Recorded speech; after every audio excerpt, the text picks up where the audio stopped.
This is the CitizenLink report. If you find our insights helpful, would you support our video efforts? Your gift of $25 or more goes a long ways. Covers the crew, lights, cameras, all that. Just click on donate. Thanks from all of us.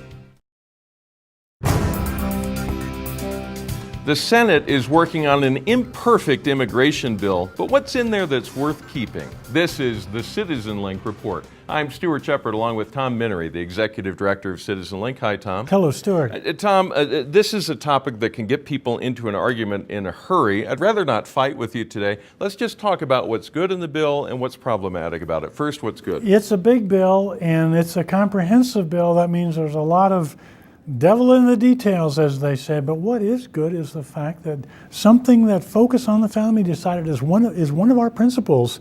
Family cohesion is in there. It looks as though someone who makes it through the new regulations and gets legal status in the U.S. will have an easier time getting immediate family members, that is to say, spouse, minor children in the country, and that's a good thing. Beyond that, it's wild. It is. There's some of my Facebook friends are headlining this as an amnesty bill. Is that fair? What do you think? Well, it depends on what comes out the other end, what kind of sausage comes out the other end. It is not intended to be an amnesty bill, and of course they're never intended to be amnesty because that is simply forgiveness for past wrongs. Ostensibly, this bill has a long-term period in which a person has provisional status if he's allowed in the country, and then he can apply for a green card over 3 years after that, and finally citizenship. So that requires also payment of penalties for having been in the country illegally. Now the problem is that really going to be required, or does the fine print allow a person to get this provisional status if he's illegal? And, well, the rest of it is sort of coming. The fine print is pretty squishy and weak, and so the safeguards are not very strong. My understanding is how the border is handled in this bill will impact literally everything else that happens. I mean, if the borders aren't secure, then the rest of the bill is going to be up in the air. Oh, you had to bring up that provision. Yeah, that's a sad one. Yeah. I remember one of the Gang of Eight, Senator Rubio, saying this bill will be sure that, first of all, the border is secure. Will that happen? Well, no, according to the language in the bill now. A process for securing the border has to be started before a lot of people illegally in the country are given this provisional status, but the enforcement is not strong. Senator Cornyn, for example, said he will amend the bill to require that drone coverage be established across, at least drone coverage, if not a fence, across all of the border before anything else can go forward. That sounds to me like he's saying what Senator Rubio wanted. Now, the Democrat leader in the House, Harry Reid, says that is a poison pill. So no, it does not seem that, at least for now, border security is sufficient. It is tough. It's not. I'm getting the impression as I'm hearing you talk that it would almost be more helpful to bring each of these issues up as a separate bill and vote on them that way. That's not going to happen, of course, but are there things in the bill that could cause the whole thing to just have to be kicked out the door? Well, yes. Now, when you said that, you're sounding awfully Republican. That's what the Republicans in the House say.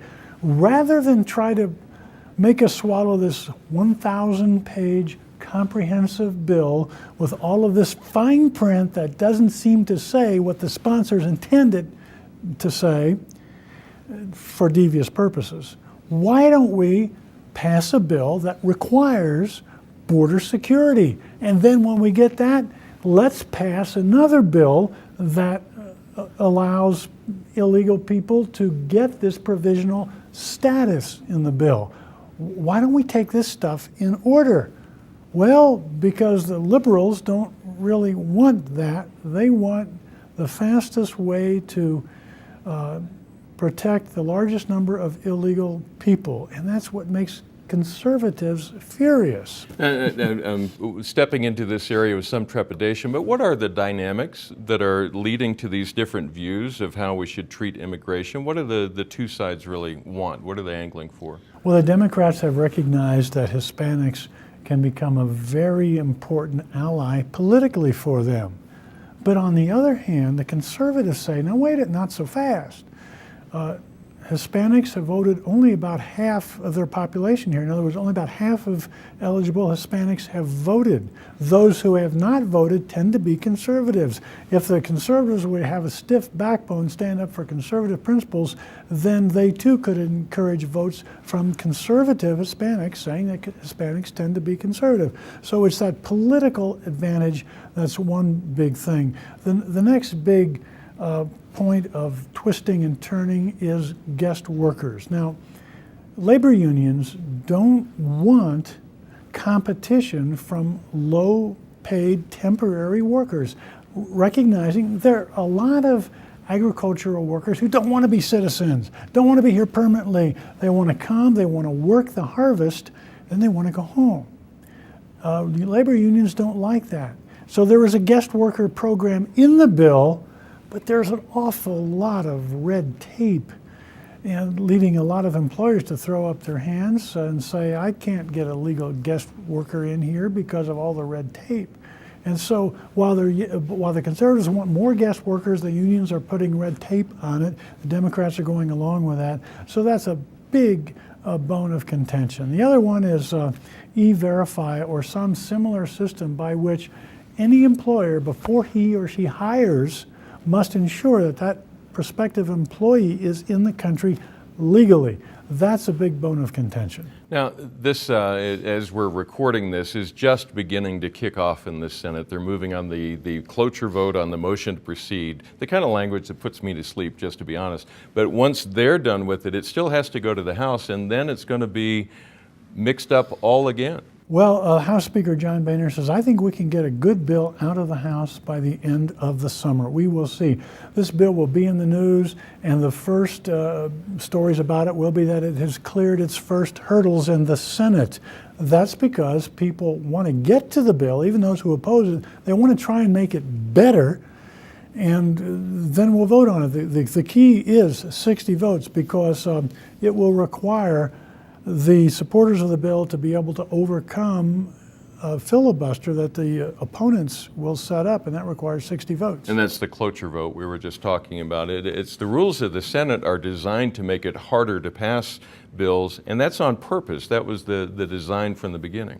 That's right. The House is supposed to be the hot-headed people who are closer to the people, the voters themselves, and the Senate is the saucer by which the hot coffee can be poured in and cooled before it is consumed. It was Lincoln, wasn't it, who said that? I think so. Yeah. Let me ask you this, just to summarize at the end, as Christian conservatives, what should we be looking for in this bill as it moves forward? What should we keep an eye on particularly? Fairness for those who are downtrodden, economically oppressed, people who just want to better the lives for themselves and their families. Are we going to put them through enough twists and turns and make them jump through too many hoops?